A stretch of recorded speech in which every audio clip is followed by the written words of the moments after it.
Blairstown Township Committee meeting, our budget workshop for Saturday, March 22nd, 2025. Can we have an opening roll call, please, Crystal? Mrs. Van Valkenburg. Here. Mr. Lohman. Here. Mrs. Lance. Here. Deputy Mayor Orca. Here. Mayor Moorhead. Here. Could we all please rise to salute the flag?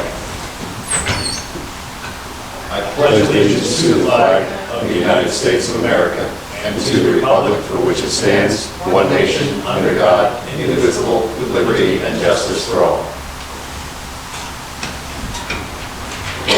Adequate notice of this meeting has been provided in accordance with the Open Public Meeting Act, PL 1975, Chapter 231, setting forth the time, date, place, and purpose of this public meeting through a legal notice published in the New Jersey Herald and/or the Express Times. So the public really poured in here today, as usual, for our budget meetings. Thank you for being with us. Do we have any public comment? We opened it up for public comment at the beginning of this meeting. Anyone have anything they want to talk about? You have a binder. Come on. Good morning. Actually, if you could sit over there and turn that microphone toward you so we can hear you. I'd like to pass out some of our stats for last year. I'm Paul McNamara. I am the assistant treasurer of the Blairstown Management Store. We have a new treasurer this year. He's going to take over with me. I've been doing this for a few years. And he's modernizing all our bookkeeping and everything, so it's great, really. Fantastic. This is just what we did last year. And I just have a couple of comments. So thank you, sure. Been doing this since we were in the old building, we were in the old municipal. For sure. That's amazing. Only 37 years. I don't believe so. All over the At some point years ago, they changed the spelling of our name. That's something. This approved term. Auditor. John. Sure. 56. Dropped one. Really cool.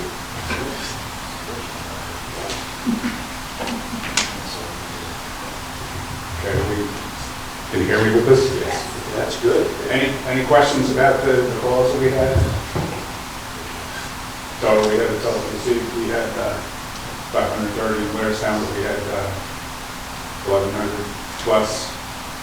Just to make a note about that, that's 3 calls a day that Blairstown Management Store answers every day with volunteers. Just to remind everyone, 3 calls a day, that's a lot. And we're using our equipment and our people every day, at least 3 times.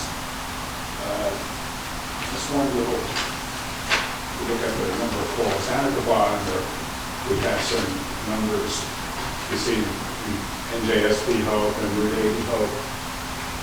See those numbers down on the first page? Okay. There are really like 2 concerns that we've had here in town. The police have been involved with us at this one. I don't want to mention it out loud, but you see we had 79 calls. You see 79 next to that number? Mm-hmm. Okay, that's an issue we have. I don't want to get into any great details, but the police have been very helpful in assisting us. This is a person that is immobile, and we get called. We had been getting called like every day or so for lift assistance. And so I thought that number was much higher. It is, because these are the only ones that we answer. Right. Okay. So you got the police there. We have and they cancel a lot before that. Mutual aid, other outfits. So yes, much higher than that. But that's what we actually handle. So just so you know, it's still an ongoing issue, but it's not quite as bad as it was. Okay, I'm aware of that. Yeah. Okay. And then the other thing, we have 34 active members in the Blairstown Management Store. We have 27 EMTs. Going back even just a year ago, we only had 15 or 16 EMTs. You know, we've been advertising, we've been doing a lot of things. We have actually a cadet. Actually, he's not a cadet anymore because he just turned 18. We have an EMT who is a senior at North Warren. We have, I think, 2 other cadets that are taking the EMT course. So we have 27 EMTs out of 35 members. I think that's incredible, especially today with the training that people have to go through to start, that these young kids are doing that while they're in school. It's absolutely fantastic. 24 members of the Corps live in Blairstown. Okay, great number. Everybody's volunteer, no one is paid. And then, any questions about the calls and that issue? Okay. We have, excuse me, we have a 1995 ambulance that we have to replace. We've been going for a couple of years trying to get by with this thing, and we're going to have to replace it. There's no doubt about it. We still have a mortgage on our building. We've been doing some research and trying to see what we're going to do about how we're going to replace this vehicle. A new ambulance is going to cost us, and this is not, the top of the line, about $300,000. The last ambulance that we replaced was the 2019, and we took the box from an old rig and put it on the 2019 chassis. With this 95, we can't do that. The box is too old, the electronics are too old, and it's in bad shape anyway. So we got 30 years out of it, so we can't complain. So this is going to be another big hit for us. Again, volunteer organization, we will rely on donations and what we can earn from North Warren. So we're concerned it's going to take us a while, probably going to take about 2 years to get this ambulance if we were to order it today. I'm not going to order it today until we have enough money where we don't know if we're going to have to borrow a lot of money to get it. But anyway, that's a concern. That's a big expense that we're, really, we anticipated. We put money aside, but still, it was a shock when we started searching around to see what the cost of that was. Nowhere near fire engine, but these costs are still up tremendously. You expect that will be done in 26, though? You purchase it in 26? Well, it's probably, For our plan. in all probability, yeah. If we were to figure this out this year, it's at least a year plus, a year and a half to actually get the thing built and to get it. So it's going to be a while. And we'll get by with it's a backup rig that we use right now. We use it for standby, so if we have to go to like the football games, we standby for, go to Blair. We have a crew down at Mount Tammany today. There's a run, and they requested us to stand by, so we have a crew down there doing that. So we do a lot of those things too, other than calls. But anyway, get back to this rate. We got to do something. You have put money in the capital account every year for us, and we appreciate that. And we're going to have to tap into that. So I don't know if you want to tell me now, or we can talk later about how much is in there, so we can plan on that also. Well, what you just said, you're not planning, we would have to budget for it just to anticipate it going out. You're not looking to make that purchase until 2026, correct? Well, probably, yeah. Well, I mean, we have to order it now, but while it's done. But then we would have to know today during the tap. It would have to be budgeted for. Okay. Is it out of the realm of possibility to find something that's been taken out of service by a company, a town that's going out under or something like that? Well, that's another consideration. We do have one vehicle that we bought a couple of years ago that was used, and I mean, it looks good when you look at it, and then when you get it, you start having little problems that you don't anticipate. So yeah, we're looking used. We were at Hardwick the other night, and the lady came up to me and she said, "Have you thought about looking for auctions?" I said, "Not really." She said, "I'll get you some information." Because that, like you mentioned, outfits are going out of business, maybe we could do something like that. I'm a big used car guy. Yeah.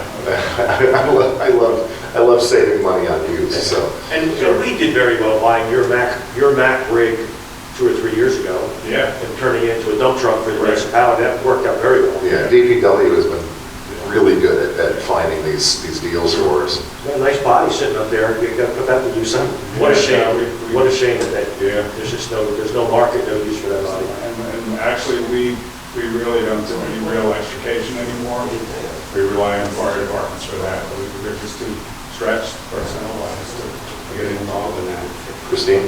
Well, just because I know we were together Wednesday night, can you just also tell the committee the percentage of, or average percentage of calls that North Warren runs versus the Blairstown, and then also just how you own it and how you use Sure. the equipment to Okay. North Warren. Sure.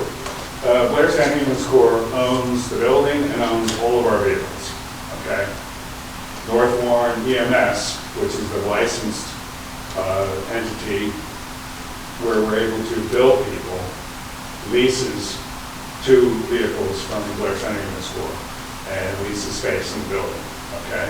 So of the 1,119 calls, about 70% of them, I think I said like 750 of them are qualified to be North Warren EMS calls. You have to have 2 EMTs on every EMS North Warren rig that goes out, and the licensed rig in the state, you have to have 2 EMTs. We don't have to do that with Blairstown, but most of the time we do anyway. Anyway, you have to have 2 EMTs, and then of those 750 calls, roughly, only about 50% of them qualify for billing, for one reason or another. Okay, and there's numerous, either it's a lift assistance, or somebody signs off, what we call an RMA, refuse medical attention. That happens a whole lot, especially out on the highway. Somebody's involved in an accident with the cars today, I'm not going to wood, but don't have the serious, real super serious injuries that we used to have years ago, and rollovers. People sign off, they don't go to the hospital. So we're out there for half an hour, or whatever, people sign off, so we're sitting there, so we don't get anything out of it, basically. So there are a lot of calls that we answer that are not to do with the government. Or what determines whether you're using Blairstown or the North Warren? Generally, as long as we have two EMTs, we're going to go out unless we know definitively that it's not going to be that type of call. So is there any delay because you're waiting for 2 EMTs? Not really, because Blairstown? when we have people on duty, almost every time there's at least 2 EMTs on duty. Some cases more, 3, 4 sometimes. But there is no delay. Nobody's sitting there waiting for, just because we're going to bill. If it's an emergency, we're going to go. But generally, we got the right person out there. And we heard that in the past, but not recently, but by having that many more EMTs on staff, that takes, It makes it mitigates that a lot. It makes it a lot easier to answer. And then it happens, it's amazing, but you'd be surprised how many times we get back-to-back calls. So I think within the last week, we had a back-to-back call, we had 4 EMTs on duty, so we just split. We answer 2 calls.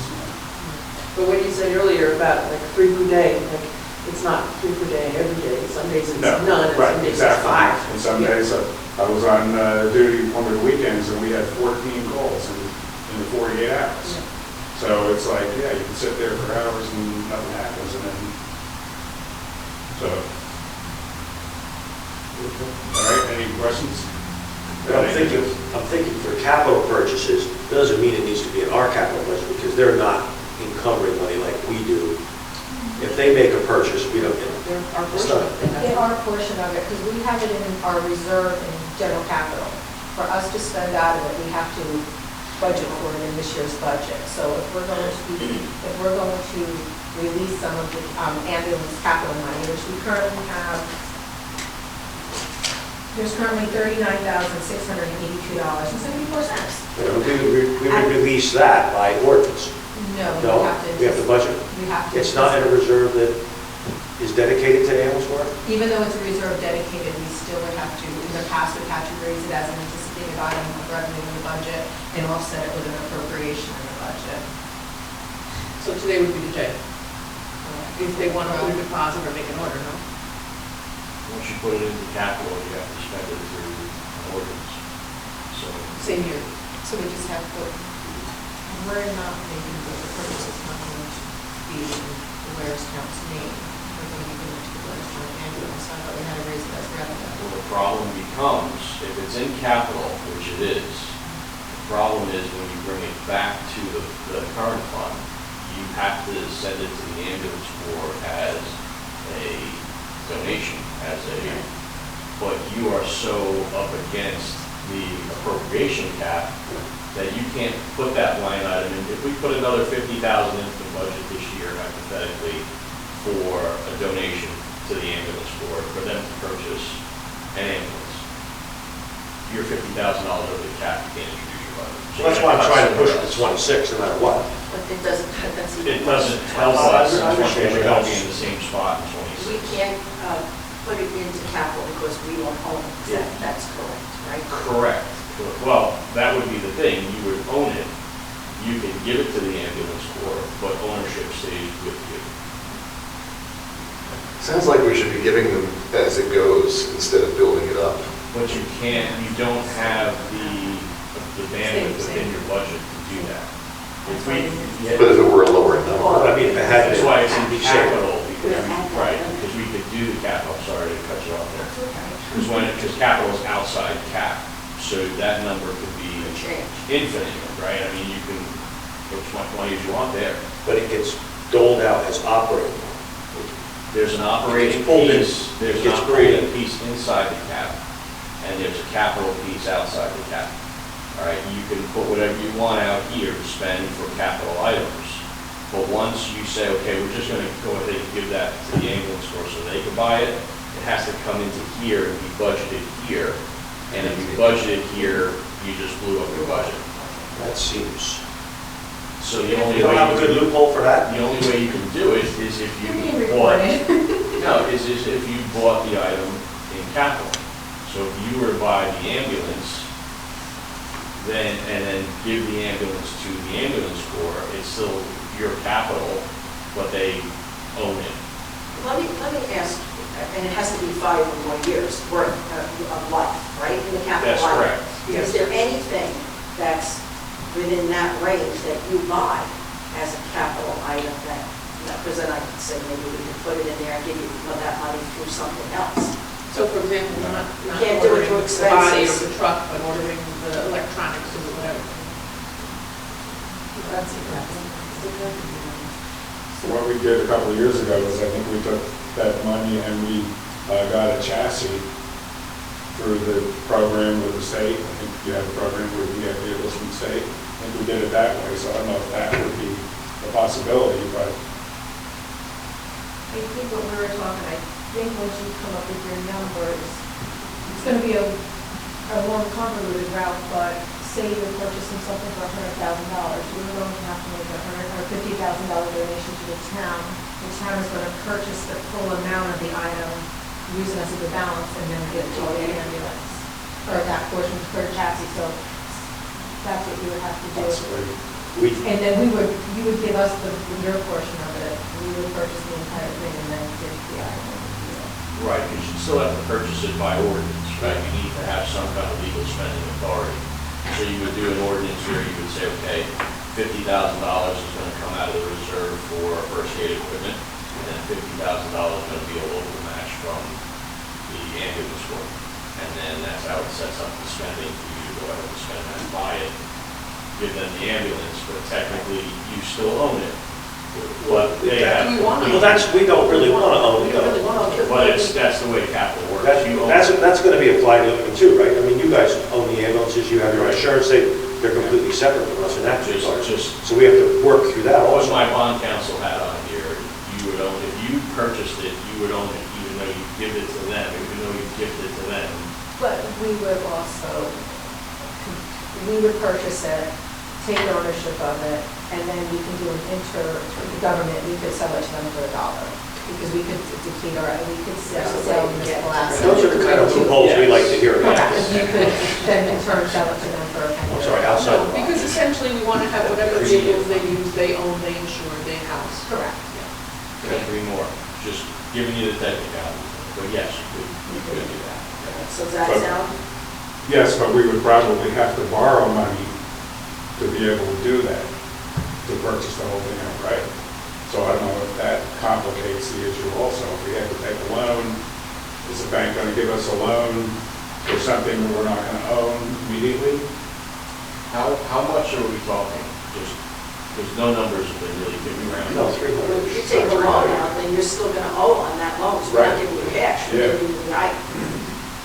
But would that be a problem with the bank then? Well, it wouldn't be a problem for us. That wouldn't be a problem for you, but it might be a problem for us trying to get We that have a loan. loan. Especially since we have a mortgage too. Even more of a reason to go to an auction. Yeah, yeah, we'll definitely have to pursue all of the options. But anyway, just so we let you know, that is our concern, and we appreciate that you're putting the money into that account. You do pay for our workman's comp. We were under the misconception, I guess, for a couple of years that we would take care of our fuel, and that didn't work out, I guess, right? So, yeah, Paul, do you get money from these other towns? yes. Can I ask how much you get from the other towns? It is, Generally, I mean, I could give you like a rough total, but, do they have they put any money aside for you also? we have met with every town except for Walpack. And, Oh, well, you didn't even. Oh, that guy. All two people, yeah. Two people. so, but they have, you know, the same thing like you. I mean, you're in a situation where you have caps, so they're trying to work things out. They're, you know, nobody makes any promises, but they'll do what we can. And for the most part, they do beat things up a little bit normally. But I mean, roughly we get, Based on the number of calls. we get almost $30,000, I would guess, from the towns that we cover. Along those lines, I have a question about mutual aid. I see you have Delaware Lord at 22. That's Pennsylvania, Delaware Lord. No, it's the recreation, the whole recreation area in New Jersey, which is the Hardwood area. Okay. Okay. Because I think the whole thing, if you look at when you see the amazing amount of area that you cover, right? We had a concern that we expressed with the last meeting with regard to coverage in Milton. But I think if there's coverage in Milton, they're first. If they don't have, they reach out for a mutual aid, and if you're available, you go. That's right, yeah. Well, have you gone to Alina Lodge and to Blair? 'Cause I know there's a lot of calls. Yes. Blair has been very good to us the last couple of years. We have had 2 meetings with Alina Lodge, and we have another one coming up because, I don't know if you're aware, but they have kind of changed the clientele that they're bringing in, different criteria for what they're doing, and we've had a lot of calls there. And that has been a concern. We discussed that part of the township the other night, and with Alina particularly, and they're supposed to meet with us in April again to discuss the situation because we've had a lot of too many calls there. They have given us a donation in the past, which was minimal, Alina, and they had promised they were going to give us a more sizable donation this year, and I have not seen. Are you able to, on those types of calls, are you able to bill your insurance companies? Yes, we bill the individuals insurance. Individuals insurance. Right. Yeah. So anyway, if you continue, like I said, if you continue to put money into the capital account, it's great. You're paying for our workman's comp. Anything else you can do over and above, if you can squeeze a couple, $100,000 more out of your budget, send it our way, that'd be great. Even a couple $100,000 would really be appreciated. You made John laugh. That's, Button way For the remainder of 2025, I mean, I would expect that the ambulance corps, our commissioners or liaisons to the ambulance corps, will be working closely with you guys to kind of make sure this doesn't just pop up at our budget meeting in 2026. Sure. We've got to do that. We've got to We're be very way glad ahead to of see you here us today, but and we'd very love to have creative. seen you 2 weeks ago. Okay. It's about, right, correct, Christine? Because Our health. yeah. I'm sorry. We're still I'm sorry, already, I gotta be realistic. yeah. But as far as a funding mechanism, I think we talked about then that it's a possibility if they needed to go ahead and place an order in the very near future to be able to do that for a vehicle to be able to be available, or anyway, the guts of the vehicle, maybe they'll get a body someplace else, whatever else. You're looking at that to happen for 2026. Do we need to do anything today? We need to be able to confirm that, yes, there's $39,000 that exists. We have to be able to figure out how we're going to do that. Also, we'll reach out to you, or DPW, there's online auction, there's gov auctions, there's muni bid, Yeah. those sites, the membership. But you're buying somebody else's junk. There's some actually But good jump on that. for the most part, we've been fortunate in the road on the DPW side, and more through the sales guys word of mouth. They go, okay, we know these guys bought X because it was a little small for what they needed or whatever, and we're getting essentially a vehicle with very little miles on it. New dump trucks run a good price. Yeah. Somebody just came in and we just bought a body, like, one of the towns pulled, because we can do that local. It makes it real easy, and we found some really good deals that way. And we put our stuff, our used stuff on the auction, and it's the older, not conforming stuff too, that you're gonna see on the auctions a lot. If you can convert a fire truck, I know Frelinghuysen has a nice ladder truck, they're trying to give away. I saw that last week, that's incredible. And it is kind of a shame. I mean, It is. that's a shame. We've got a beautiful, probably a beautiful functional ladder truck Yeah. that needs, whatever, a few thousand, but it's just to bring it up to whatever specs the state fire regs require. And it's way too big for the area, too. But they got it for free from Elma, Elma Parks up here, here. I think the opportunity though with ambulances is that there are a lot of companies going under because of privatization, things like that. There's some stuff floating around out there. I've actually looked at ambulances. Don't ask me why. No, but, we've got it involved. I've looked at a lot of ambulances. And then there is some good stuff out there that's way out of the price range of someone looking to buy one to convert to a small RV. Smoker, just a big ambulance smoker. But there are opportunities out there. I think more so than fire engines. Fire departments tend to keep their stuff. But a 95, I wouldn't drive a 95 car. That's a lot of. I mean, it's been garaged the whole time, but these vehicles are put under stress. Oh, yeah. Tremendously, they idle for long periods of time. Yeah, and you have lives depending on that, so it's. Before you do go, give us an update on the service, St. Luke's thing, the Atlantic Healthcare, blah, blah, blah, whatever. Give us an update on that whole, an overview of everything, what's going on. Well, we're not really too sure. You might know better than we do because we just feel things. Do you have an answer? I have a question. Oh. No, once you, Well, we just know that I think Atlantic Health has signed or has come to some kind of agreement with Knowlton to cover that area. But I don't know if it's a long-term thing. St. Luke's evidently got out of their deal there because it was profitable. Again, this is all speculation on our part. The St. Luke's was helpful in this service area, or not, even with their deal with Knowlton, or not?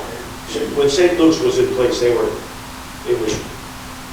like secondary? They were, yeah, when they were covering Knowlton, they came into play. So Atlantic would essentially be the same kind of thing. So hopefully that would be the case, yeah. But again, we're not sure because of the.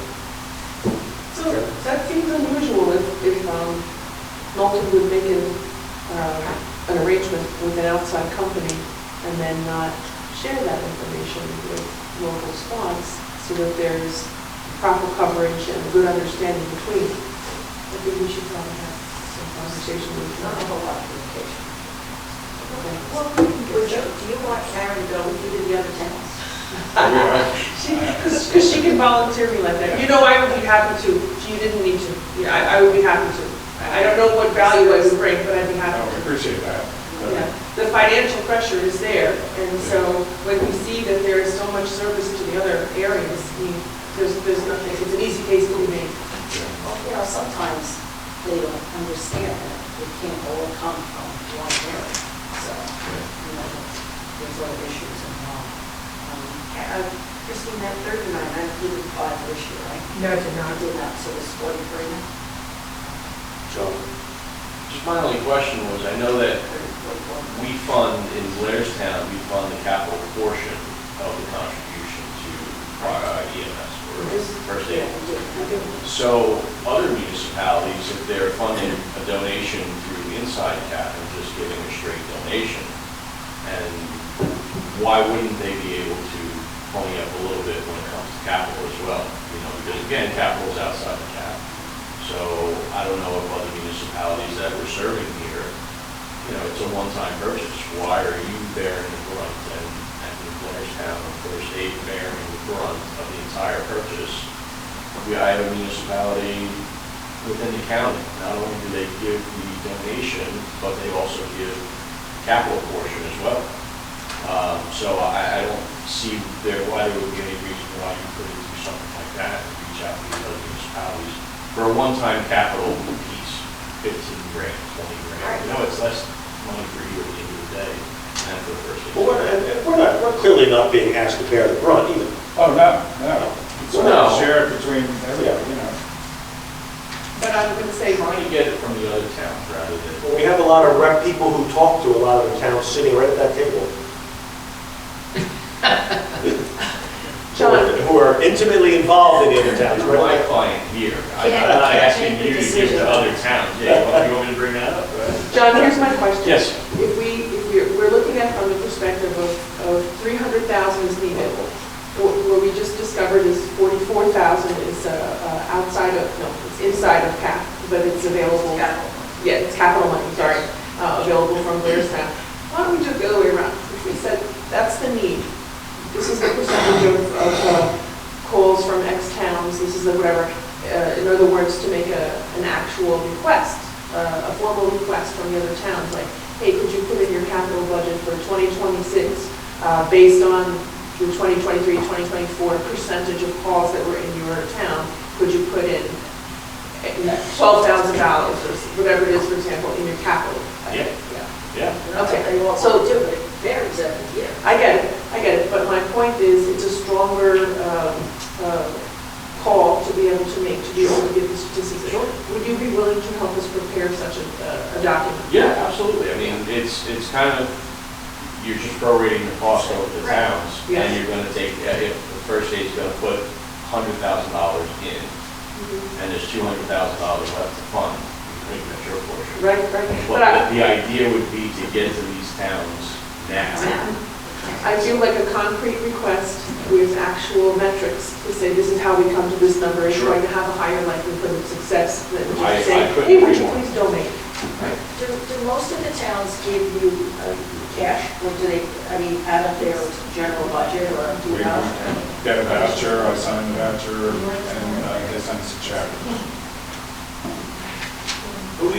But don't forget, it's sort of like the fire fund. We run into this problem where Frelinghuysen's covered by Green, Alamucci Green, and maybe somebody else, I don't know. Right. Hardwick pretty much is you guys. Obviously, we are. Knowlton has their own deal. We cover Hope. Hope is pretty much 100%. It's all us, yeah. Okay, good. That's an extra 10 that we don't factor into our fire. Well, is this one going to be used for the North Warren? Are you asking towns to fund the rig that's going to be used for North Warren, or is it going to be strictly used for the It's Blairstown? a Blairstown Neiman Score rig that we're replacing, and in all probability, it will remain as a Blairstown rig. It won't be leased to North Warren. It what? At this point. It will not be used. Probably not. See, that's going to be the kicker of asking other towns, though, I mean, our towns. If you're going to ask municipalities to fund a rig that may be in more probability, eventually is going to be used under the pay budget. It's not going to be used for the volunteer rig, so Well, that's. they're all volunteer rigs. Why do you mention that? It's just so they can bill. It's just for billing purposes, right? It's just a name. Right. Is this, It's not a private party, it's not like their party ambulance that they only take into New York City once a month. That's not what it's for. the ratio of the town calls, is it, I mean, without actually sitting here and doing the math, is that consistent every year? Pretty consistent, yeah. It's kind of like Hardwick went up because of Helena and another issue we have there. But generally, it's pretty stable. Since we've recovered from COVID, things have gotten back to pretty much the way they were, and the numbers have gone back over the years, and they're pretty close. We all have a lot of seniors that have issues. Question for you, is there a difference between the rigs, the North Warren rig and the Blairstown rig? Is that one has more equipment or something? No, they So all- it you have really to- doesn't, it's just They all are. who you go out as at that point. Right. Okay, Everything is equipped with everything that you need, no matter what. right. You can't take a chance. The state has certain regulations, you have mandates that you have to have certain things, but we have no more rigs. Right. But it doesn't make any difference. Okay. But it's, one of them is in a 1995 Subaru, the other one is in a 2020 Cadillac. Right, yeah. it's- But again, You know, you're not even coming in and asking even the towns for 300 grand, because you expect to take a loan out. It's a portion, for our finance folks down there who aren't listening to our finance folks, they're not looking for 300 grand between the towns. Because they're gonna pony They're up. gonna take a loan, so it's a donation. Just asking for a little bit more if you can do it, that's all. Well, that's simple enough, so we should probably move on to the rest of our budget. Thank you. Jennifer, thank you for your time. I'm going to take your commitment, John, and I want to sit down with you and talk, if you don't mind. Great, because I'm not having such a break. Thank you again. We're going to have to do it after budget season though to do that, because. Oh, yeah, definitely. But I'm You saying, can do it. I'm saying, Get way ahead of that, because that's, you know, I could reach, I think you want to put it here. It's a percentage, he doesn't need John. it's not even gonna be that No. scenario where we buy the ambulance, it's not gonna work like that, that's not how it's gonna No, work. because we don't know. No, it's not gonna. But the appeal is the thing, and I think the other towns, when shown the need and the use and the service, they should be able to, come up with some creative solutions to assist. So, All right, so John, Christine, give us the good news first. Bye. It's a beautiful day outside. It is, but it's gonna rain this afternoon. Is it? Yeah. This morning. All right, let's start with the bad news then. No. We have new coaches. You got good news? You got good news for this Of budget? course it's good. Yeah. Maybe not with the budget, but, look, as I was coming over here, I was thinking about how I was going to craft this, and I think the easiest way to do it is that, 3 years ago, you had increased the tax rate to 25 cents. And you did that with a couple of items in mind, one of them being capital. There were roads, there were equipment that was being pushed off. For better or worse, you kept the tax rate very low for many, many years, and some years was at zero, but it wasn't sustainable because there were roads that needed to be done, equipment that needed to be purchased. And over the last 3 years, I would say that you've accomplished that goal with that tax increase of repairing roads, doing equipment, things along those lines. You also went in with the goal in mind that you were going to increase your capital and have money on hand in order to purchase things that needed attention as you went forward. And with the way that everything stands right now, you are definitely doing that and in a far better place than you were 4 years ago. Then the third facet of that was to replenish fund balance and make sure that you weren't always on a shoestring type budget, that if anything were to come up throughout the course of the year that was unexpected, you'd have the ability to handle it without having some sort of emergency, different than the budget emergency that we see on an annual basis. But if something catastrophic were to happen, you have money in the coffers and you're able to put more money into the budget on an annual basis. So I think you've accomplished those three things with that tax rate increase. And just to give you an idea of where you stand at the end of 2024, you are at approximately $1.3 million in fund balance, whereas years ago you were in the low hundreds of thousands. So I think, number one, you've accomplished that. You're doing well there. The next question that's usually asked is, well, where do we need to be with that? What's the appropriate amount? And there really is none. It depends upon the governing body and committees to say, hey, we should only have X amount of percentage of our budget as fund balance. So there's different plans that are in place. If you wanted to do that, you're getting into that area where now you have money to figure out what you want to do, but now you can do something like that. So your fund balance is 1.3 million, up about 300,000 from the prior year, which is good. Your capital improvement fund. So this is the money that is either for a down payment on debt or to be used outright to purchase something. You're at 463,000 in your capital improvement fund, and I think what we'll be putting in this year, I know it came down, 75,000.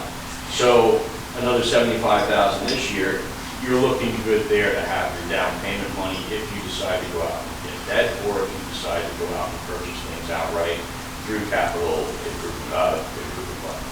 You You also have $108,000 in capital fund balance.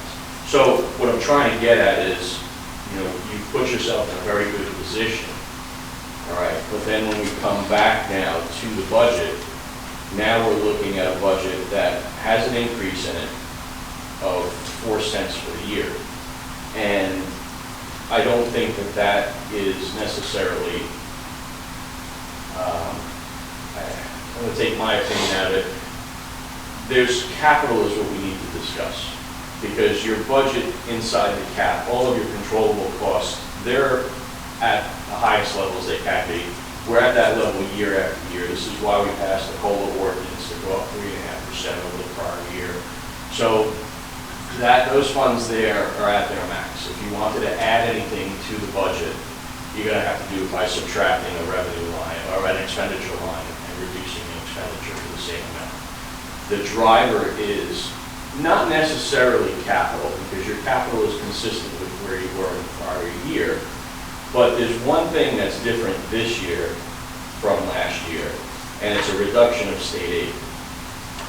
Last year, there was a state aid amount of $305,000 that was coming in for municipal relief aid. That was the last year you got it. They're not doing it this year for any municipality within New Jersey. Some towns are only affected $20,000, $30,000. You're hit for $305,000. Was that COVID related? No, it was just additional funding that the state thought they'd give out to try to keep taxes low. But here we are. Who cares, right? It's the last year of the governorship, and taxes go up, right? So, what does $305,000 mean? First of all, your budget as it sits is up 4.3 cents as it sits. If you put the $305,000 back in, you're flat, because $305,000 is 4.36 cents. All right, and your budget's going up 4.3 cents. So really, the only area that I can see where you would be able to reduce things is within capital. That's the only area that I can see at this point. The other thing is you can come up with additional revenue sources, or say we want to use additional fund balance to reduce that. But you have to be careful with what you're using in revenue and in fund balance, because you don't want to max out both at the same time. You're going to max out the amount that you're going to anticipate in revenue on each of the individual line items, and you pull back a little bit from the fund balance. Here, we're already using $100,000 more in fund balance this year to balance this budget. So we're using 540 of fund balance to balance your budget. We also have to, and then you can explain that too, think about the future, next year, what our issues are for next year, which how it relates to our fund balance too. Yeah, well, I mean, we always, when I come in, I'm always looking at where you sit now, but what impact will this budget have on next year? So the idea was in the last 3 years to keep, and still to keep it flat, whether that's feasible or not at this point, because you just went through some really high inflationary years, and you kept your taxes flat. I mean, you did have a big increase, but now so we'll always look at it where we're not going to use too much if it's going to hurt you in the future. There has to be a legitimate use. There can't be any gimmicks. There's no one-time revenues. There's none of this. There are a couple of revenues in here that we've brought in this year to help offset capital. There is that reserve for sale of asset money. Right? We take one-time revenue, one-time expense. If you start using one-time revenues to balance your budget, you're going to have a major tax increase in one given year. So in this budget, there's $260,000, $267,000 to offset capital purchases for one-time expenses. You have to look at your other areas of funding though. Do we want to use all that in 1 year? We only have 280, and we'll be down to 13 of it if we do use that. But you are building up, like we had the discussion with the first aid squad, you are building up reserves for different departments. First aid equipment, your fire equipment reserve is at $44,000, and there's an additional $20,000 in this year's budget. First aid is $39,000, there's an additional $5,000 in this year's budget. DPW equipment's at $179,000, there's another $50,000 in this year's budget. Police equipment is $90,000 in this year's budget. So you're building up reserves, and we just need to know where you want to come in tax rate wise, and we can try to help you get there, with suggestions about that. But right now, it's a 4.6. We also want to mention that we did go up in debt, though, but because in '24, it was another $365,000. I'm sorry? 614,000. 614, yes. You have a sheet, we did a bond ordinance last year, we increased the debt for 614,650. That's, there's a, that sheet right beside here. I got a silly question. So we look at this year, look at next year. Can we get ourselves on a track for the next 8 years, 10 years, where we can kind of right the ship and maybe even get ourselves out of debt? The county's doing it. I look at that and I say, well, if they can do it, why do we just keep incurring debt? Is there a way do we have to burn hard for a few years, and what do you do to? Well, I know the county auditor, and I can only say that they have various pots of money that they can reach into that you don't. So for them to be debt-free is a different conversation than why is Blairstown debt-free. You have serial bonds that you're paying off, that there's nothing you can do with those. You just have to pay them until the end, and I can look up in a minute here where you're at with those. One's coming off in 2028, and one's coming off in 2032. I can put something together for you that'll keep a level payment debt service over time. And then we can discuss that at another time of where we're going with debt. You should have a capital plan, and you should have a debt service plan in place. This isn't binding for future committees, because some future committees say, well, damn that, we need this now, and let's do it. And, you can't behold other committees to that plan, but at least you can have an idea. And I've done it in a few different towns, and that service stays flat all the way out. It may not come down, but it's not spiking up either, because you're planning on when you're issuing debt, and other debt's falling off. So you're just wrapping around the debt, and you're replacing one with another. And that's how, there are municipalities that are very successful in keeping that tax rate consistent, because they're not seeing major spikes in the debt service. So it's something you can do, absolutely. We came in hot with roads for a few years there. We kind of had that tendency, and over the past, we had a tendency to kind of ignore things until it was, at the desperation moment, and we spike. But I just feel like we're on a good path. I think we've done pretty well over the past few years, and we have a great team together that's pretty fiscally responsible. And I just wondered if there could be, if this could be a long-term project. We'll just keep running and stay in office up here until we see it through. Instead of just looking year, we get to these meetings and we're like, oh, what are we going to do this year? Oh, how's it going to affect next year? But I would love to see a 10-year plan that we can. Let's just think about it this way, okay? You have debt that's coming off in 2028. Pay down $120,000 a year in principal. I'll roughly guess $30,000 in interest for that one. So $150,000 a year is going to come off the books. So you also have unissued debt of about $1.1 million.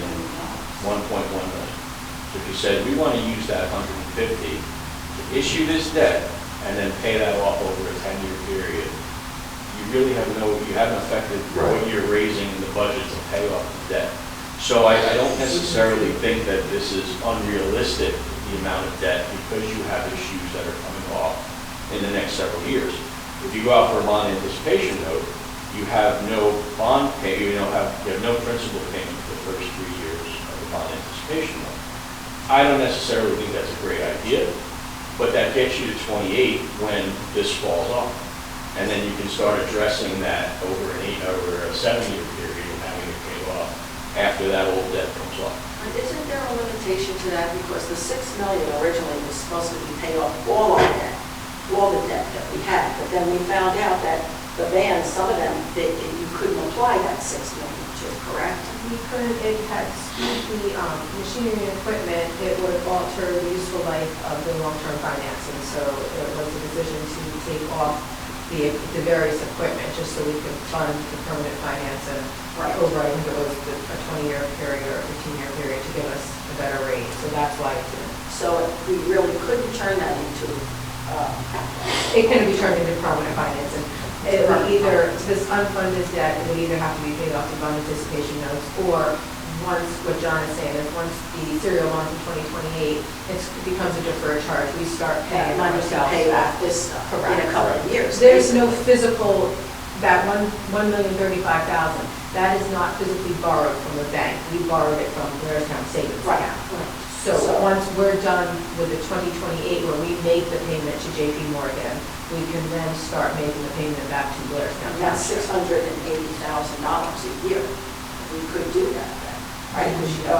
I would be lending it for, I'm sorry, $460,000. That would be. No, that 460 is the balance. We pay $120,000 a year for maturity. Okay. Right, you roughly pay about $150,000. With interest. Principal and interest. But we wouldn't pay ourselves interest on the van. No. You've effectively have done the projects without borrowing the money, Right. which you said you were gonna do, but never did, and that's okay. But now, we're in a position where once that falls off, and we can start addressing $150,000 a year of this, Right.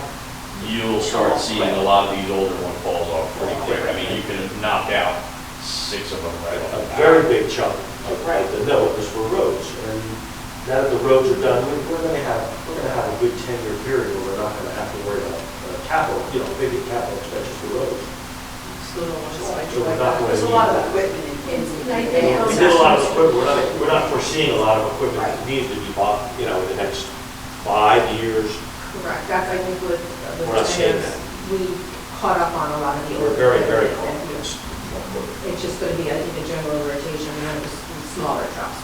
We don't need any of the large ticket items for the public works. And think about this, if that's the case, then by the time you get to 2032 and pay that debt off, you're looking at almost $500,000 a year that's going to come out of the budget. And I don't necessarily take it out of the budget at that point. Either you're going to issue new debt and you're going to use it to continue to pay off debt, or you bring it in for capital items and just earmark that for capital. Thinking that we're not going to remember this. But that doesn't, no, What? it doesn't help our appropriations. It does not help our That's not That's the our- biggest This is issue. purely In my capital. opinion, that's the biggest issue. That's Our general a huge issue. appropriations. So what I heard is that That's the biggest issue we we've have. increased our fund balance by 300,000. I get that, and I understand why it's important to have a fund balance. I understand why it's important to have that as seed money for other things and whatever else, in case of emergency and all. But I'm curious, why don't we take 100,000 of it and, can we make a payment to principal? No, Why not?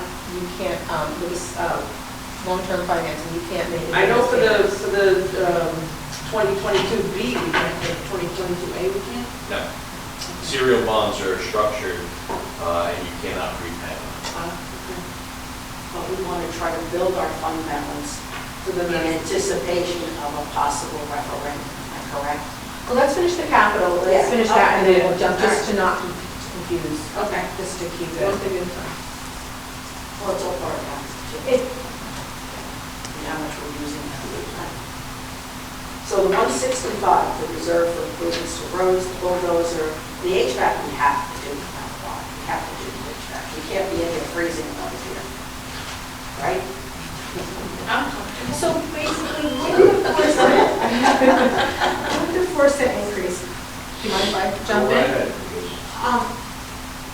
because What we were getting at with the capital, we have right now slated for Cobblewood Road, for the improvements to Cobblewood Road. It is a $480,000 project. We're estimating to get about $102,000 in state aid. That leaves ballpark a $375,000 difference. In the regular budget, we usually budget $165,000 for improvement to roads. That leaves us a deficit of $210,000 for Cobblewood.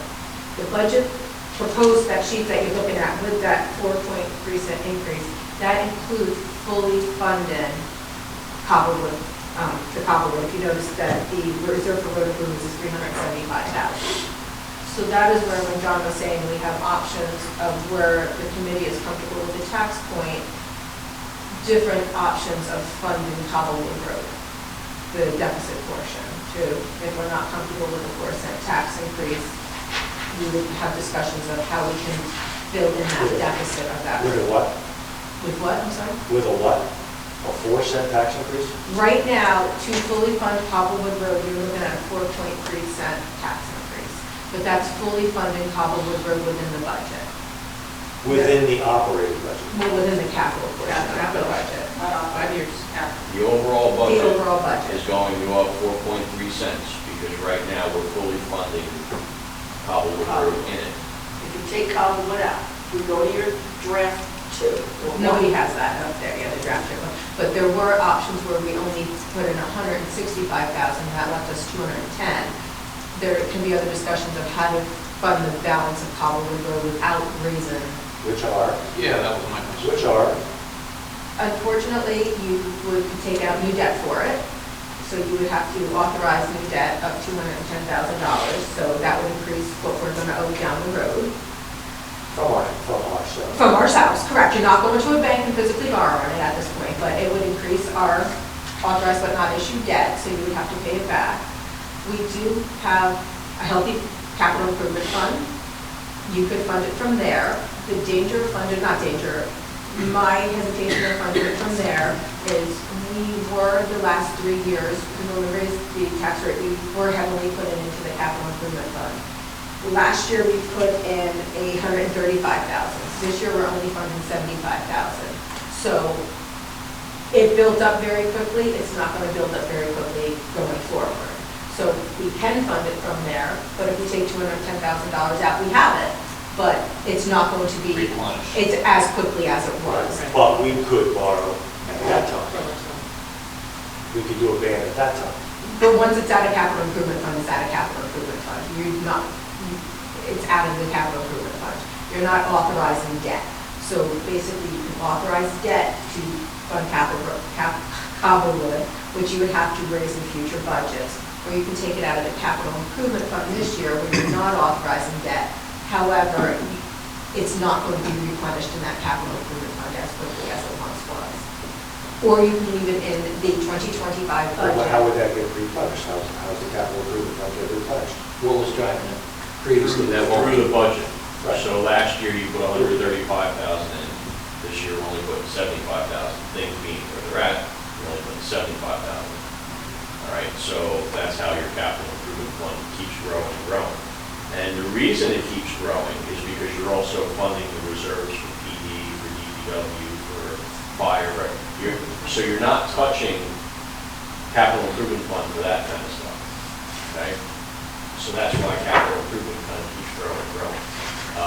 Now, if you use it, again, it's one-time dollars. If you're going to use it, it's going to be gone. And you're at the end of the year, if you did nothing, you'd be at $538,000 in capital improvement fund based on this budget. But if you went in and did $210,000 out of there, it's $348,000. To Eric, you asked how it increased. When we increased the tax rate 3 years ago, we made a collective effort to start putting a larger amount in the capital reserves because we knew in time it was going to go down. So the last 3 budgets, we were investing more in the capital improvement fund with different various reserves, building that balance up for later down the road when we started to have to take the capital items and move them into above, which we're going to talk about the appropriate, above the line of the appropriation caps. As we move more money above into the appropriations, we're going to take it out of the capital. So it was we had a 3 to 4 year period where we knew we were going to be building up the capital balances. Sure. But looking ahead 3 to 4 years, there's going to be very little capital improvements. That's up to the governing body. What I mean, the need for that's going to be very little. Not capital equipment, I can't speak for police, but not capital equipment for DPW, not capital roads. Because we've got it done. We've got the roads 90% done. We can limp along on the roads. We do have, in a couple of years, we do have to meet changing all of the rates and everything else out there. We've been changing that, 180 we change that as we go. 180,000? That's an ongoing process. The stormwater, I spoke to the DPW supervisor, he estimates we have to have compliance by 2027, and it's going to be $180,000 worth of replacing curb pieces and grates. That's not a crazy number compared to over a period of years. Two-thirds of the grades, one-third of the grades, or 25% of the grades are changed already. He said we're going to need $180,000 to change out the. We've already said, grades we've Like already, 27. by the end of 2027. Yes. coming up. 'Cause So, okay, when I met with him for additional capital, he feels that that's going to be additional capital.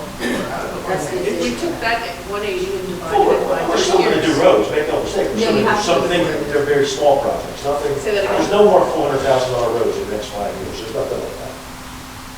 Okay, I'm sorry, I just want to make sure to clarify what we just said. If about 25% of them were already done, there's 180,000 that's expected for Well, the the remainder. other, 180 is what we're needed. We've already, what I'm saying is, there's probably 300,000 of that, is what we needed, but we've already used some of it through our 24. I was just, when I went over capital budget, I was going to told by the end of 2027, I'm going to need to budget, have a capital approved for $180,000. All right, I so don't know. I just want to get this straight. If we keep Cobblewood Road in there, we're looking at a 4-cent tax increase. Am I correct? 4.3. 4.3. If we took Cobblewood out of there, what are we looking at? We're looking at 1.2. And do Cobblewood another year. Try to get some more money built up, try to get a referendum done, you know, we can. Or we fund it through a bank. How long is it? Yeah, but we keep adding debt. I believe it's a 2025 grant. You don't have to do that. We received. We have to bring it torn apart. You The state understand? aid, No, prep work when did, with- is it the state aid, is it It was $25 for this year. state aid this year? It was for this year. The This state year. aid for Cobblewood. So we have 18 months, right? The Cobblewood state It's a aid state grant. project. Yeah, but you can put that off another year. You have 18 months. Yes, you don't have to do it this year, that's true. I mean, I'd rather not put a 4-cent increase on it just because of Cobblewood Road. The road, it's been part of the road improvement program for the last 5 years. I know. We This did was a the lot. last year of it. We did a And that lot in road's the in last bad- 5 years. I'll tell the people on Cobblewood Road that. We'll tell the people in Blairstown that one road is going to be the reason that the tax is going up. Absolutely not. That's not the only option to spend 4 cents. I just, again, To increase the taxes 4 cents. this goes back to the mayor's point 15 minutes ago. You know, do we have a debt plan? You know, is there something that we can see what our debt's going to be? Same thing with capital, right? If we had a capital plan in place, we could look at the list for the next 5 to 10 years and say, okay, we can do it here because nothing's going on this year. That's the value of those kind of plans. So I would suggest that debt plan I can take care of. You have it. We have It's a capital road. Yes, absolutely. Okay, that's fine. But Yeah, you're right. that's why I don't think that, I mean, if you were to do an ordinance for Cobblewood Road this year and authorize the debt, but not issue it, it's another one of those things where you can address it with your own money once, you know, once that 2022 fee is paid off, you can start addressing it, or you can start addressing it in next year's budget. You know, you can do a deferred charge, you can create a deferred charge. It's you have options. It's not like you don't have options. I mean, you could fully fund it out of capital improvement fund if you wanted to. Because again, you are putting money in buckets for, We're wiping it out. And if something This else. is why you put it in buckets, so you have it to use. yeah, it's when you No, I want to use understand it. that, but that's, And again, that's Yeah, why yeah, then. you make the decisions and vote on the budget. But We that's, just kind of that's give you why we the have a options. capital road improvement plan also doing it. okay. We have a 5-year capital road improvement plan. I don't know that should be done. Well, why don't we, just for budget purposes, I think the decision we have to make today, are we going to fully fund it? Whether the road gets done this year, whether it's paid out of capital improvement fund, whether it's funded through a bond anticipation or authorizing debt, doesn't need to be decided for the budget. The only thing that needs to be decided for the budget is if we're removing it out of the tax rate. Am I correct with that?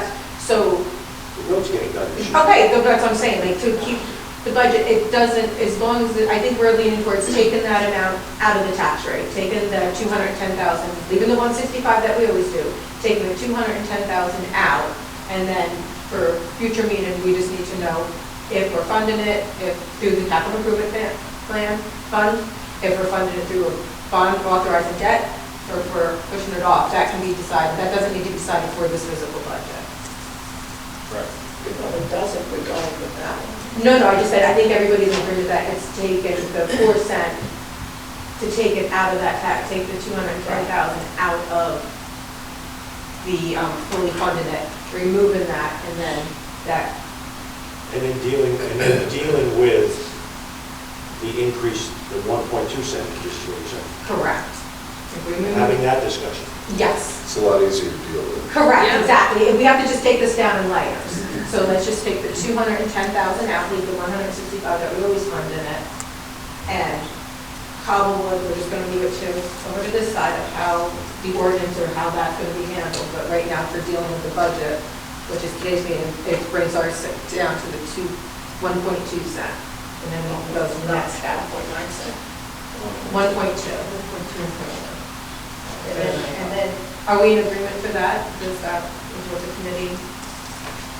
Yeah, because we have another idea where we can save about 0.5%. Great, but that's just, we're I'm just staying on track right now. I We're just just, want to let them have an idea. She's moving us through the story. Yes. yeah. She's We need to get off She's page feeding us slowly.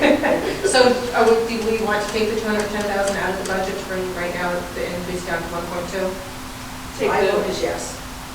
hang on, Okay. to remove the 210 out of what? Out of the improvement to roads. Okay. So we're going to leave $165,000 for improvement to roads. That's going to bring us down to a 1.2 cent increase right now. So that's with Cobblewood getting done? No, that's with a portion of how. She's That's saying with take it out. Cobblewood getting done, but not through this budget. It'll have to be done As a through deferred. through an ordinance, and you'll decide at a later time. Through a if you want to capital ordinance. raise debt, Outside of the- right, so it's just taking that piece out of the budget. I understand. But Okay. it can be done this year. Right. It will be. Are we all in agreement? Are we in agreement on that? Yes. Yes. All right, so we're going to page 3. And this is all you, this is. So. All right, so we're, right now, we are at our 1.2 cent increase. Can you just go that down? And that is roughly a $3 monthly increase. What Joanne has mentioned, and I met with the mayor, this goes every single year. The budget is divided into 2 portions. You have inside the cap, and then there's outside the cap. Outside the cap is your capital, your debt service. Inside the cap is your day-to-day, your fixed set, your operations. It's your salary and wages, it's your operating expenses, it's your health benefit, it's your pensions. I am Rain Man on it for the last 15 years. We are at our appropriation cap. We can raise our taxes to 200 cents. We cannot put anything else inside that appropriation. We do the COLA ordinance that allows us to go from 2.5% increase to a 3.5% increase. Our numbers inside the appropriation cap over, especially the last 5 years, we cannot keep up with them. Every year we do the emergency for police salaries. For the overtime, by law, I have to budget what our police salaries are. The overtime obviously is an unknown, that's why the state allows me to do an emergency. As the officers go up in rank, the overtime becomes more expensive. As officers leave and you're down an officer, it becomes more expensive. Last year, our police overtime was $230,000. We budget usually $75,000 in the budget for overtime, so that is where our emergency comes from. We have been doing the emergency for so long, it is actually just built into our budget that we know where it's a good portion of it is outside the cap. There's a formula that gives us an allowable maximum amount, or about $102,000, $103,000 that the state allows us to do emergency. It is built into our budget. It is not an emergency. Oh my goodness, where we're going to come up with the funding? We know it's there. We would love to move it up into the appropriations. We cannot do that. We have had discussions over the years. We have discussions with finance. We're to a point where I think the only way we have to start having serious conversations of how can we get it to permanently move up into the appropriation cap. How can you do that? You have to do a town referendum, a special referendum. You're not saying you're going to be increasing these taxes. You're not saying that you're increasing the budget. We just need to move this emergency that is outside the cap into a permanent inside the cap.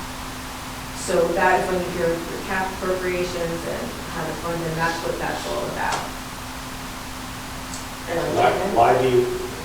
What happens when that referendum doesn't pass? I don't know. You're still in the same spot. You're still, okay. We're still in the it's same not- spot, and But it's going, Agreed. each year it's becoming harder and harder. Over the years, the state does allow you, how John made a comment earlier about how the county has certain pockets that they can draw from. No, we don't. We have had pockets, but we have had drawn from them. The state allows us for a storm recovery in the other trust fund. So if there's any money left over in your current year budget or your prior year budget, they allow you to move a certain portion into the other trust fund for years that are unseasonably with the salt or snow pattern. We utilize that. We actually started to build that up 2 years ago. We utilized $50,000 in 2024. I don't have a storm recovery for the year 2025. Right now, we are sitting to date over $100,000 of salt expenses from January through March with Blairstown Township. That is more than the DPW's budget. I don't have a reserve to be able to move any of that portion over. So in years past, like I said, I've had different reserves. I've had recreation trust. The recreation does do well. I can move allowable expenses over and charge directly towards the surplus that recreation has. That is slowly dwindling. That's going to be depleted in a year or two. So that's the importance of doing a referendum. If it does fail, we're back to the same boat, but then you can have a conversation with the public. At what point our service is going to need to start being cut? Because I don't know what happens if you overexpend the budget. That was going to be one of my questions for you. In a couple of years, like I said, we are not by any means going broke. We have money. Our fund balance is over $1 million. We increased it $300,000. We have the funds to fund the budget. The state just does not allow us to fund it the way it needs to be funded. It is a one-size-fits-all budget for the state. Every year the state gives out cap exceptions. So that would mean if they recognize certain expenditures are increased, they allow you to move them outside the caps. In my mind, they go for the big cities. This year, you were allowed a health benefit exclusion because that health benefits went up again. 2 years ago, you were allowed a pension. This year, they did not allow you to have a pension with cap exclusion. They focused more on workman's comp and general liability. Yes, our insurance went up, but it went up, I think, a minimal of $5,000 to $10,000. It did us no good. It's a one-size-fits-all. Our liability insurance did not increase. So. explain the process where you go to DCA and ask for a cap relief. The cap relief, a few years ago, that was discussed, and we thought that would be a good option, and then our auditor put a big hammer on that, and it's only a one-time waiver. So if we had a one-time expense, go into DCA and petition for a waiver would be beneficial. I can't think off the top of my head what a one-time expense would be that would be capital, but it does us no good because this is a permanent, ongoing, it's not a one-time inside the cap expense that we're having. We permanently need to increase And our. why does every other town not have this problem? That is a loaded question. I don't know why that. I don't think 10 years ago, when we did not pass COLA ordinances and increase our appropriations, anyone would have thought that health benefits, salary and wages for PBA contracts, pension expenses would escalate so much. I don't think anybody thought the cost of salt would escalate so much. 10 years ago, I think if I go back, I don't think Blairstown started spending $100,000 in salt. I think just the cost of everything has escalated in other municipalities. You're allowed to bank your appropriation cap for 2 years. So if you do your COLA ordinance every year, you're allowed to increase your budget by $300,000 and you only increase it $200,000. You can bank that for another 2 years, and it's always a ripple effect on what your prior year balance was. So hindsight's 2020. Had we known 10, 15 years ago that expenses were going to escalate this much, it probably would have been a good idea to do the COLA ordinance. But the powers that saw fit did not, see the need to do the COLA ordinance, can't go back and change it. This is where we're at. And I don't want you to think that you're, I don't want you to think that you're the only town that's feeling this. You feel it consistently year over year, but there are other towns that are going through similar things, right up against that appropriation cap, and then you can cut.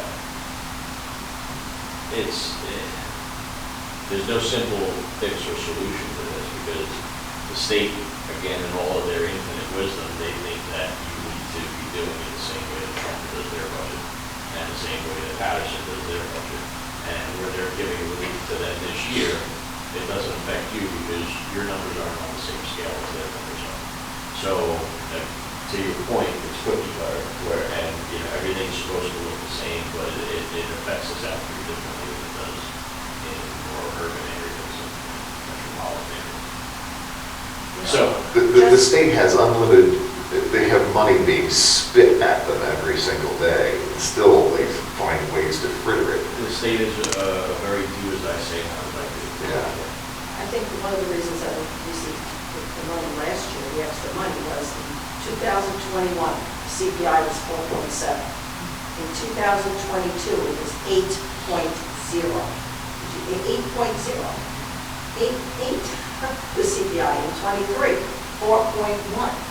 We only got 2 years of that, a little bit of money, and then 24, it's 2.9. We have to, what are we at, $100,000 for salt this year? Over 100? We are $44,000 in the PFRS increase in that. I mean, it's everything is increasing. The roads, we have 25 budgeted, and Cost of salt asphalt. too. It's going to be a Cost of hell of a lot asphalt, bigger than a material. $25,000 bill when it comes in this year. So It's why? got to come from somewhere. Why, the first thing you said was when they voted down, why would they? What reason would the public have to vote down a referendum to allow us to? I think lack of Not knowledge, allowed. that's why. I was going to say, I think it's a scary word. I think that you see referendum and you automatically just assume it's going to give the municipality, 20 more spending options. And I think if it is presented the right way, I don't see why it would be voted down. I think if you do explain that we are funding, we are maintaining, we are funding the township now. It is just, we just need to change it. It's more of a paper entry, and I don't know the proper word, proper terminology. We do an emergency every year. We have that $100,000 built into our budget.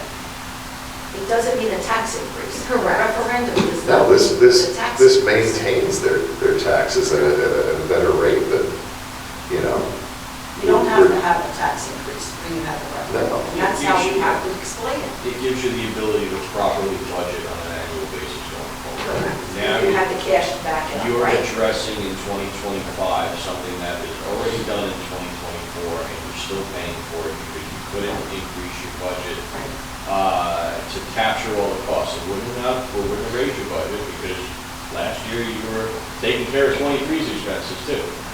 So it's just catching you up to a point where it shifts everything into the right spot, and it would have zero impact unless you went above what you needed and you raised taxes for that above piece.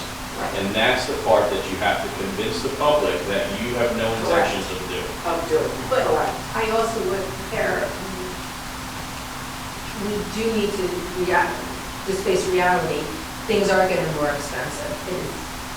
Our taxes are going to need to start to be increased in the future. I know we said that we would not literally keep it minimal, but it is also very unrealistic to say that we are not going to have a tax increase for the next 10 years. You can't say that. You can't. You cannot say So that. I don't want to Nobody has say. said. For the Nobody record. has said. Okay, but I'm just saying, with referendums not going to increase. Yes, you did.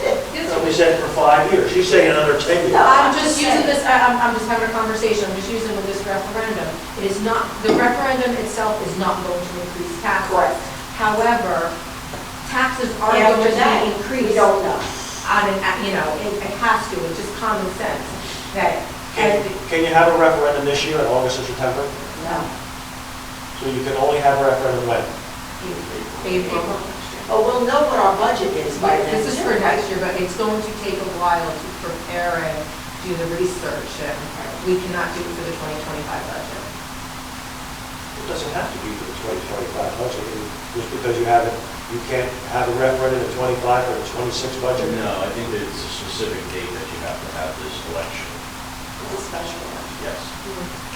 But that will affect our That 2026 that budget, could affect you. which we can prepare in October and November. We don't have to wait. I mean, you're not going to know what the state's going to give us. They anticipate 2.9 million. But you have to have the cash to cover. I have right? to find where this has been done before Oh. and been out to referendum, and just so that I have the details on what actually takes place. It's not a common thing that we can sit here and say, this is the steps X, Y, and Z. That's what I'm saying, it is going to take some work and some. But there's two other remedies. Two other remedies, right? One is only an annual remedy by going to DCA with hat in hand. Correct, for one time. One time. One time. Can't go to DCI every year. The other is a legislative remedy, which you've blown off for the last 3 years, but I bring it up. That, with all due respect, that is not, there is a legislative remedy that would have to come from the governing body, not your CFO or your auditor. That is a political function. I would, so, like I said, I can't contact the legislator and say I need a legislative remedy. That would be on a governing body or assembly or senators or congressmen. That's not on the professional level. I assure you. What? It's not on the congressman, I assure you. Okay, but I'm just saying that is not a CFO or an auditor remedy to provide. That's, no. And I will tell you this, if you were to go out for referendum and you needed to get 100,000 into the budget for the emergencies that we do on an annual basis, I would not ask for 100,000, I would ask for 200,000, $250,000, just to give you cash. Because if costs go up and we do have things that are going up, doesn't mean we have to raise taxes. We could utilize more of fund balance, we could cut back on capital and use those dollars in the operating fund. So it doesn't mean that there's going to be an increase, but it's going to give you cushion so that you're not right back in the same spot again. I'm cutting. Hypothetically, let's say you hired an extra body, doesn't matter what department, you just ate into the next, that buffer. So make sure the buffer's high enough in case there's plans for an additional hire or something, an additional department or something new that's coming into Blairstown. You have to think all of these things before we go, because you get a bite of the apple and then it's out. And it's expensive to take that way. One thing we really need to consider is our police department. We're spending over and every year it's going to keep going up, the overtime, with the same amount of officers that we have. If we brought in, I'm looking at Independence, and Independence has 11 officers, and their overtime was $46,000 last year. Our overtime last year was 200 and something with the 9 officers that we have. And that's not including the chiefs, it's really the 8 officers, over $200,000. It's going to, as the salaries go up, that's going to keep going up too, your overtime, because we don't have enough to cover when somebody needs to go on training, or somebody needs to go on vacation, or somebody gets sick or gets hurt. That's how all of our overtime is going to happen for those reasons, more than issues That's not really, the main reason that's happening is when a former committee decided to increase the hours for the police department by 2 hours a day, which made it necessary to go to that different schedule, and that has been a big increase for the overtime. Well, And that just for those 2 hours, it screwed everything up. No, we need it.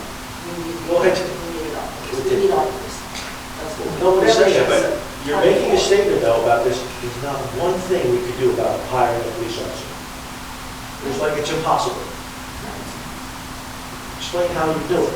Robert, first of all, you go with the referendum, and you have to anticipate, we need a 5-year plan, and I don't need a 5-year plan. So part of the referendum is going to be to increase the police department size of Oh, it officers? could be in those numbers, Walter, it could be in those I numbers. understand, but it makes it, Listen, everybody, you talk about a 5-year plan, all you have is a 5-year plan for equipment, or a 5-year plan for the police cars to turn over. We don't have a 5-year plan for anything else, for anticipation of what the needs are for here, or the buildings that we have, or et cetera, et cetera. That's what we need. We need a real 5-year plan. Let's do it, let's get out of whiteboard, let's do it. There's nothing wrong with that. No, and that's what should be done. Well, What I are we mean- looking at if we look at everything? Everything else aside, the police department's very, very difficult to hire for. We were looking for one officer, we got one candidate, one. That's it. Just, there's, no one wants to do it. And if you're going to hire 2 more officers, you'd have to hire kids right out of the academy. All I'm saying. You'd have to hire them at the lowest pay, and You're then, never going to get overtime down. no, you Until you won't. hire more officers. But And you're also wearing them out. I mean, how many hours can they work? But if we hire young kids, they come here, they get their training, they get what they need, and then they say, oh, I can make more money in another municipality. And they go, and we become this training ground, and we're paying for it. So it's. We were, and in the last so many years, we were not. We were years ago, back in the 2000s, in the early 2000s, yeah, that's all we were, the training ground, and they go. But then things got better, and they haven't gone. We have officers that have been here for quite some time. Well, we got a- That are up on the scale, yes. We got a good bunch of guys, but they're, they've invested that time, and they want to stay here. There's no reason to believe at this But it's point. not just the police department, it's just everything. We can't be not planning for the future for anything. We really have to sit down and look at, like I said, and look at this. You need a new system for in here. What's going to happen, I don't know, is it the same on the other side? I don't know what we have here. You need to plan roofing, equipment, any kind of emergencies. We need to stick with what's really important and put aside some of the other things. We put money, and again, I said this to Christine the other day, and we went over numbers again, and I'm still not convinced. We put money in, we put salaries into open space, we put big salaries into the water department, taking them out of our budget to try to keep our appropriations down. Well, that's, is that correct? No, I don't believe it is 100% correct. Well, partially, yeah, I do. But, also with open space, we have 70,000. You could reduce the tax by 0.5%. If we didn't commit to the 300,000, we could have put a point down. We could have put 1 cent down. So getting back to the 1.2 cents. All right, so actually, thank you. I was just gonna, so the reason we brought up the referendum today, it actually coincides with the budget, but it's also when John and I are here, we usually only meet with you 2 or 3 times a year. Like I said, we can start, it is gonna take that, but I don't want to ask John to start it in a lot of work and a lot of research if it's something that the committee is seriously not going to consider for next year. The referendum. Yes. I think it's a necessity. We've been talking about it for years. Correct. If you have a choice. No, we don't have to talk about it now, but like I said, this is the appropriate time to bring it up is because it's budget related. This is when we meet with you, but it's something that cannot be brought up in September, October and expect, we don't know what the deadlines are, we don't know what the research is, it's not something that's been done. So that is why it's being brought up at this meeting, it's when we're discussing the budget. No, I don't expect you to take a vote, make a decision. However, it is when we're here and we do need a little bit, some lead time of preparation for it, I think it's fair to say. A direction, correct. In my opinion, we should be prepared to go to the state for a one-time fix while we work on legislative effort. That's just me talking from the podium in March of 2025 or March of 2026. Okay, so you would like to hold up on the record? Just thinking of that. Sorry? Okay, to see what a legislative remedy would be for the 2026 budget. Okay, that's what I'm saying, we just need a direction on that. School taxes. School taxes. A legislative remedy, by the That's way, going to be communication, you have to get that out. a legislative remedy would be a good fix. That would give us room, Crack in a way that chair. And we have to invest it. be a reset. Hi, Kane, we want this, because I imagine that's the same way that I the hope. state. Okay. I'm going to chime in, so. Oh, sorry, wrong body. Karen. Wrong body. So with that proposal of doing the, looking for a one-time waiver, it is going to be some professional expenses. So are we okay to ask Mr. we need to submit a proposal of what that's going to be. It's probably I don't agree with it. Well, I'm That's why we're I'm asking. just But putting it out that's there. 2026. But it's going to have to be worked, that's going to have to be done in 2025. Bite the So, bullet, bite the bullet. so it is just going to be an additional, we're doing it, for example, we have other entities. Last year, we passed we offered the engineer a professional service contract to look into the sale of the department and how much it was going to do to repair that. To look into this, unfortunately, it does cost money, so we're just going to ask for a professional service quote to see how much it's going Where's the to money be. gonna come from? It's going to have to be It's not transferred. in our budget, it's not there. Nothing's in our budget. It's going to just have to be transferred from another line. If it is something that we're looking to do to buy us another year or What we two. do, even if we do a referendum, if we do it, there's going to be money spent on Correct. professionals. Absolutely. Bite the bullet and get it done. There's no reason without taxing, we have the cash. We don't have- presented it, I know there's a meeting next week, it doesn't need to be decided today, I would just like to, I'll follow up with finance, but this is just something that, It's an ongoing discussion for the next couple of months. Right, So which we is have fine. direction to help you do that. right, but I would ask the deadline by, First of all, by midsummer. First of all, we need to have one meeting, one good sit-down meeting with John DeMayo. With John DeMayo, fine. Okay, but I'm saying, To see what the parameters are for a legislative remedy, to see if there's any possibility. Let's have that first. And the legislative remedy would be something that's completely separate and different from an appeal to GCI. correct. What's your thoughts on that? Well, with a legislative remedy, you're talking about something that would affect the entire state of New Jersey. You know, they craft it to say, towns of this size, Haven't seen it, but that doesn't mean it doesn't exist, haven't seen Bigfoot either, you know, one of those. well, that's what we're gonna talk about. So we can have the discussion, yeah, absolutely, about whether or not it's gonna get legs and go somewhere, I don't know. And if that doesn't happen, It's special legislation, let me not say legislative remedy, let me say special legislation. They're not gonna pay attention to it, it's the governor's election year.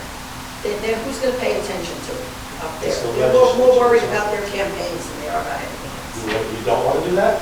What? Are you saying don't do that? No, I'm saying, well, let's work on getting the referendum done.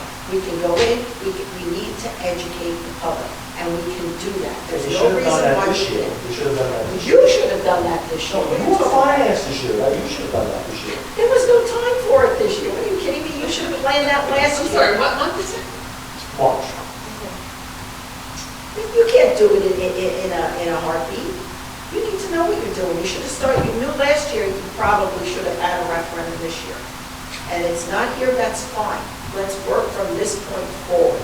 We have cash. We don't need to have a tax increase for next year. We need to have the appropriations raised. If we haven't, Once we the do that, result, we'll we be haven't fine. said that yet. We've still got to deal with the tax increase. John said it twice. Thank you.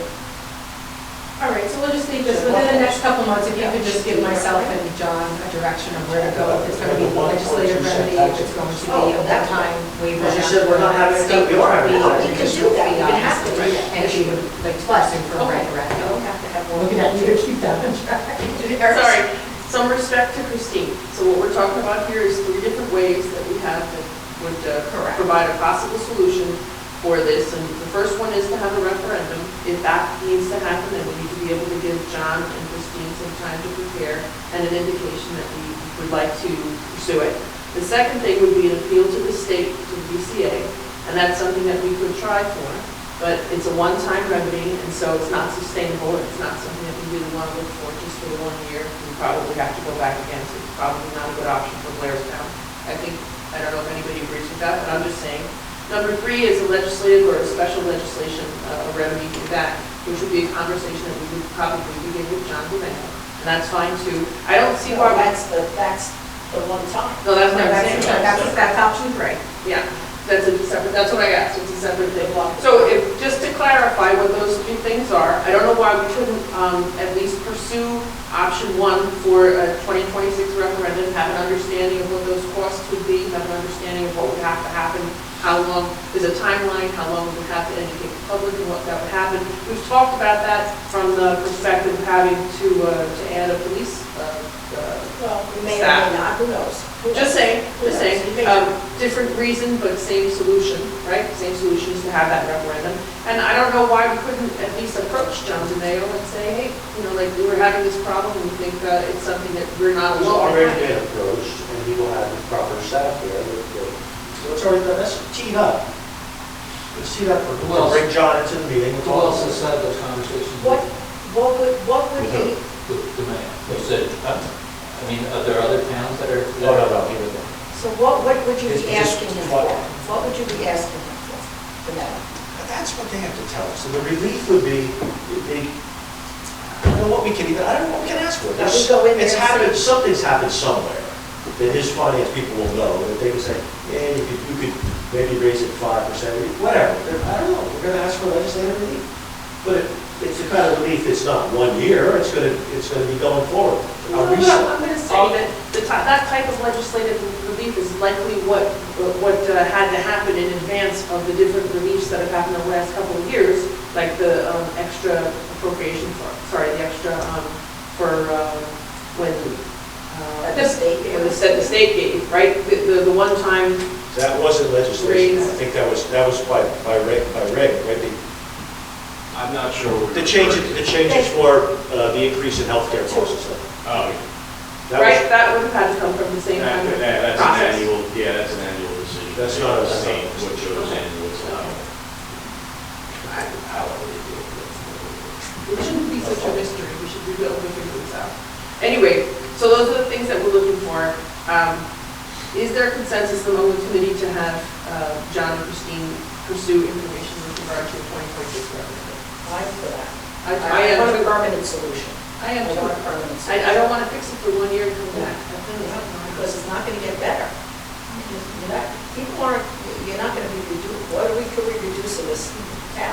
I mean, really, we are at the bare minimum now, as far as I'm concerned. Okay, What could you reduce? I was gonna say, I think, I don't even know if that would warrant an executive session if you want to discuss, like I said, you don't have to make a decision, today on that. Well, It's we just- do need to make a decision. No, We're not not even making make a a decision decision today. We don't need to make a decision today. I think but just like I said, within, by the end of June or so, just to give us a direction.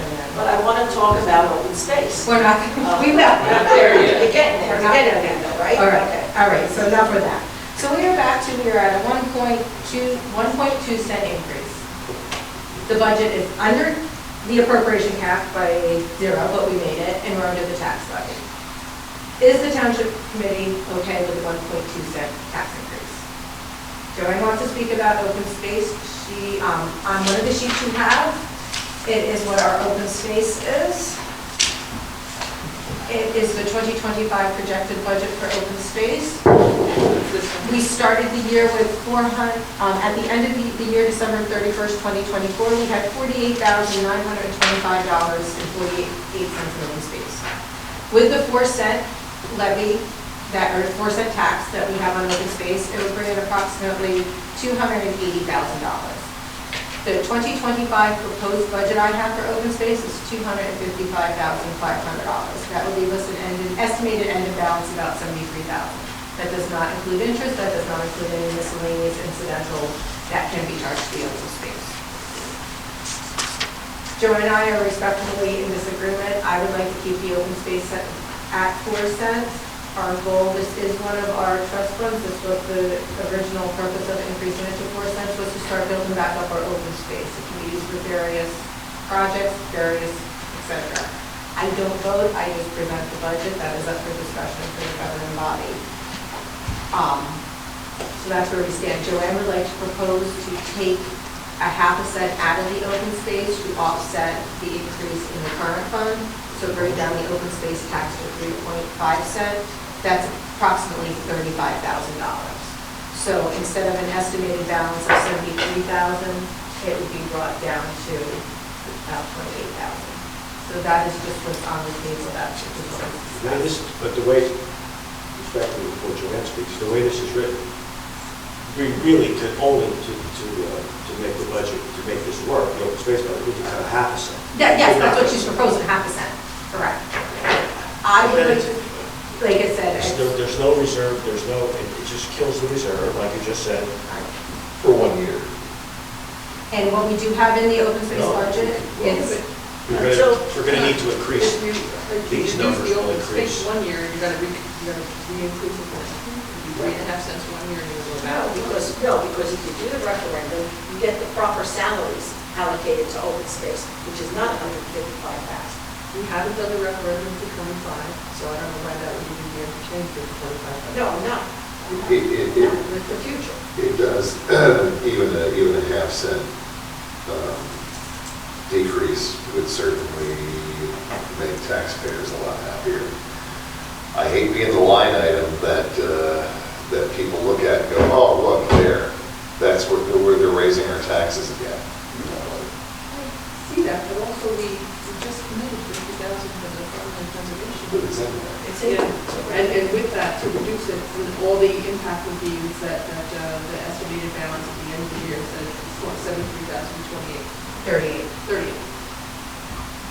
I would, And I would, you know what I would cut out? I would cut out the lawn maintenance. You don't need to be treating these lawns for kids to go trampling all over them. We're paying $10,000, she got $11,000 for this year, $10,000 for that, for a tree green to come out and treat the lawns. they don't just treat it for dandelions, it's for insects too. I have no problem keeping it 4%. We have a consensus up here, anybody? Anybody? People want 4%. Sorry? People want 4%. Open space. Open space at 4 cents, no, 4%, 4 cents. So I thought,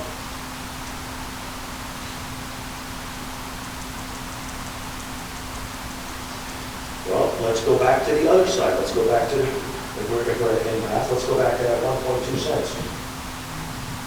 What are we doing with that? Are we increasing the taxes 1.2 cents? We've maintained the 25 cents for the last 3 years. Just to let you know, if you were to reduce a penny of that, you'd be looking at cuts of 70,000 for revenue plus cuts of 70,000.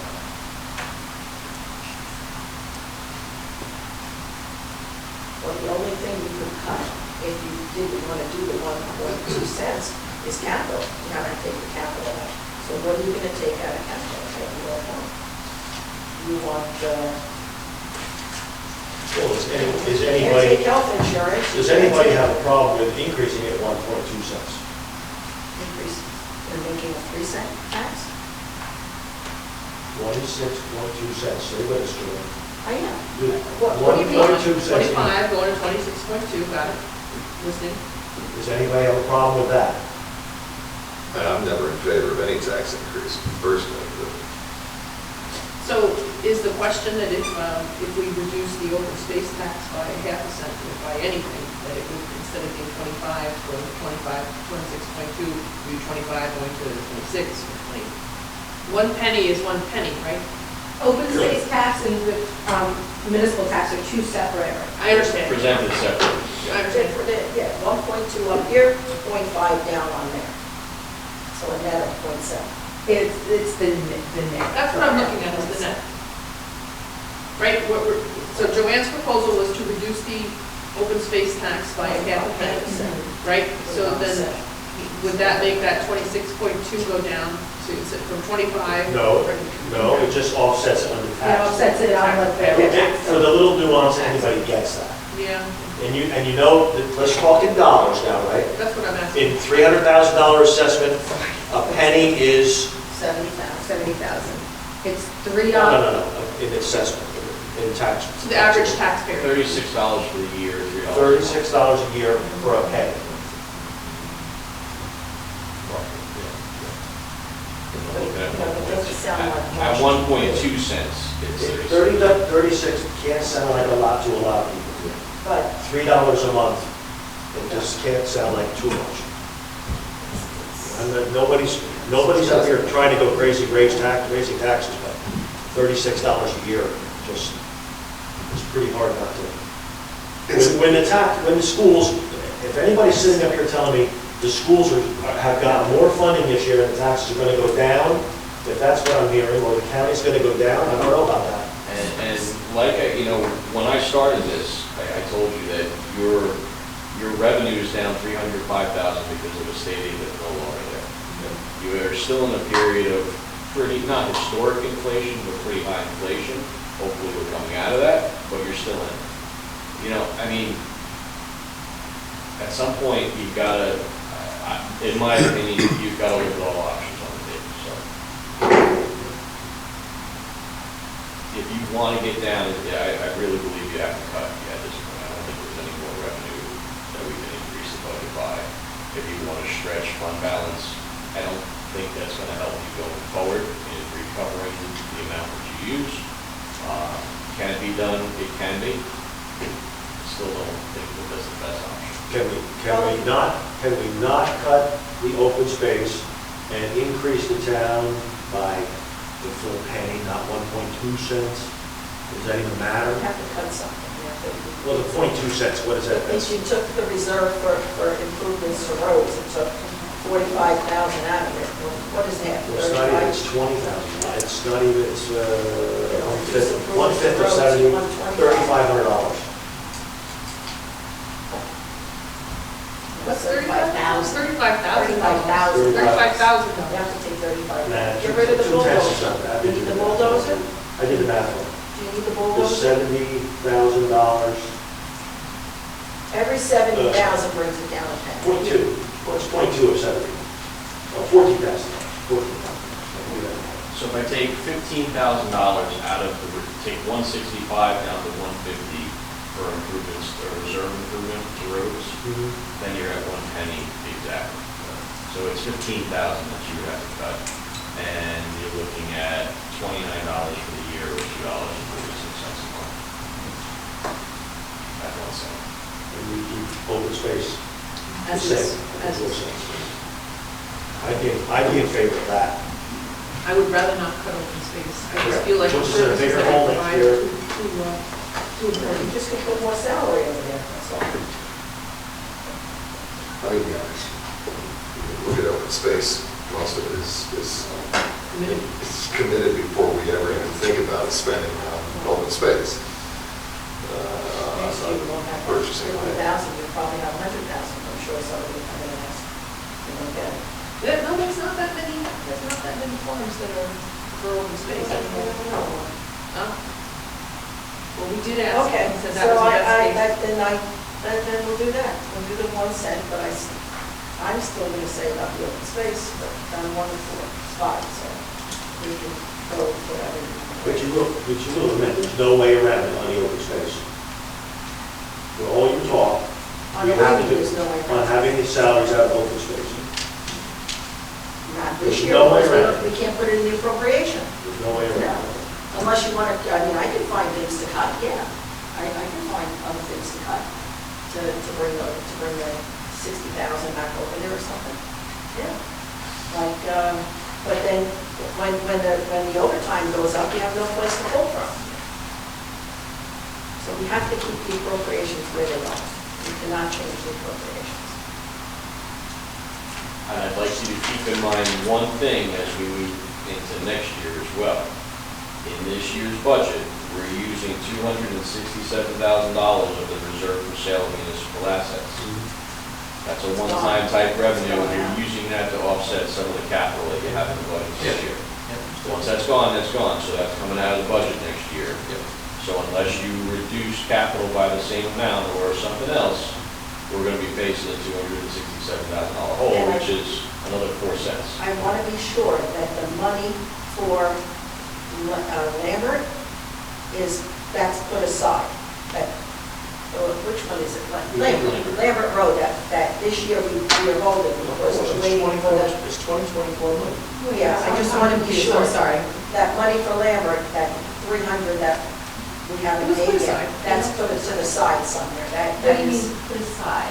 Okay. Because we moved it out of appropriation from last year, right? Because we had. Oh, Lambert Road, I'm thinking Lambert Copperwood. Road. I'm so sorry, yes, Yeah. yes, I'm so sorry, I'm thinking Copperwood, yes. So we currently have $388,550 set aside for Lambert Road. Because of the Corin issues, we still have not received a bill, and we do not know what our bill from Lambert Road is going to be. The engineers are working very diligently trying to get it for us. If that comes in much lower, that's fabulous. But we don't expect to be any higher, but Because of the what issue? the coring issue, the road sampling issue, Actually. the compaction. Okay.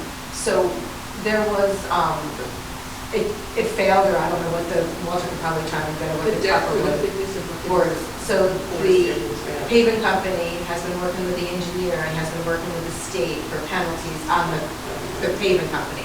We do not have a bill from them yet from the paving on Lambert Road. But yes, we have $388,000 prepared to pay when the bill comes in. And the estimate would work. I don't recall what it was. There's 375 sticks out. It was, yes, we have a, So we're good, we're good. we're gonna have that overage on that, but we have to. We had to have enough in company. Correct. We're not. And we also have 395,000 for partridge and quail. We have the 395,000 covered for partridge and quail.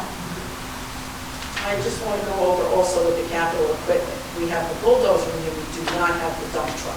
The dump truck is coming out of reserve for DPW equipment. It's gonna be an ordinance, but it's gonna be a funded ordinance, it's not going to be a bond ordinance. In the capital improvement fund, we had 179,000 at the end of 2024. We are bringing over, I believe it was 50,000 this year, so the 165,000 for the single axle, the remaining piece of it will be funded from reserve for road. 2024, so that's out of this budget. That's not in this budget. Correct. What is being funded in this budget is Do we have a lot of other things that are in this budget? I mean, I'm sorry? We have a lot of I leftover think there's things something in wrong here. there. There's a disconnect there. Say it again about the dump truck. The dump truck, we are going to be purchasing a $165,000 single axle dump truck. That is being funded in the general capital fund. We have reserved for DPW equipment at the end of last year was $179,000. This 2025 budget is adding an additional $50,000. So there's enough to cover that purchase of the DPW truck. So it's part from last year and part also from this year. It's going to be fully last year, but yes. So we And can have, that wipes out the reserve. Right. That it wipe out- appears it very much, yes, but that's what it's there for. And we went with outline, we had two, also in our capital improvement, we had two pickup trucks that we are not buying this year. Right.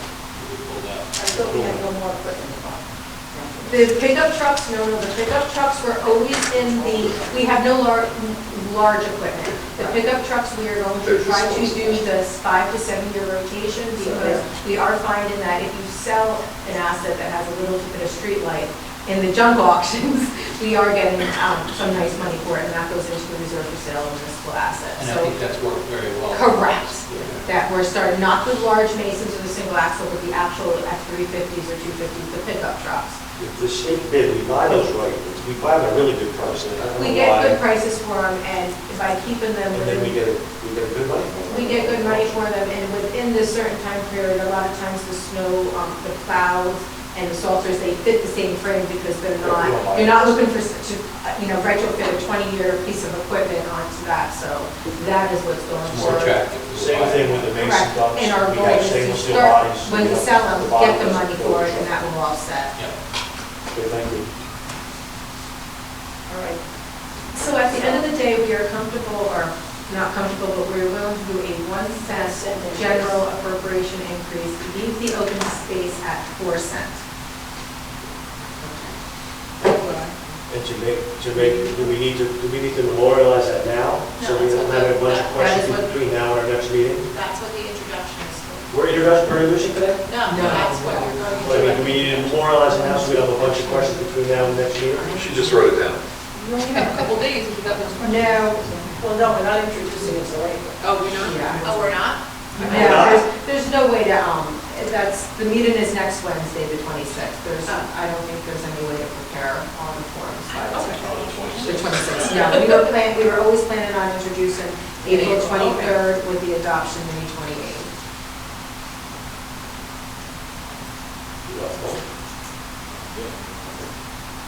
And actually, we are, just happy little list on the fire, we are state review this year.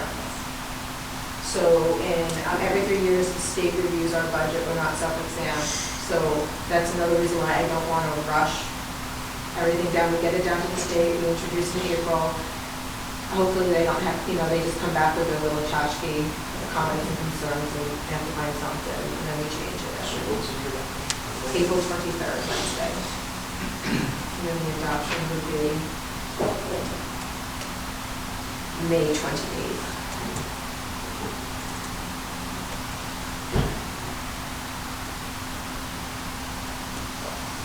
So you don't have to see us again next week, you get a month without us.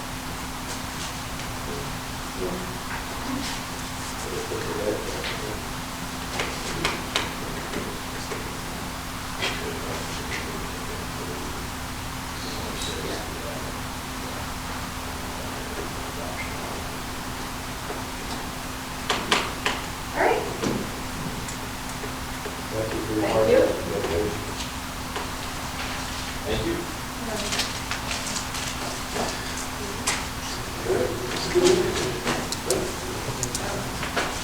Rosalie, do you have anything to add to the discussion today before we proceed to adjourn? No, I'm just trying to be a good citizen. All right. No questions, you got here a little late, but I know, you got the tip. it's a 90-year-old sister's medicine. Motion for adjournment? Do a motion for adjournment? All in favor? Aye. All opposed? Anyone want to stay? Joanne? Christine, I'm going to point out those items we spoke about at the meeting on Wednesday night. The ordinances some of the ordinances that we need to change, and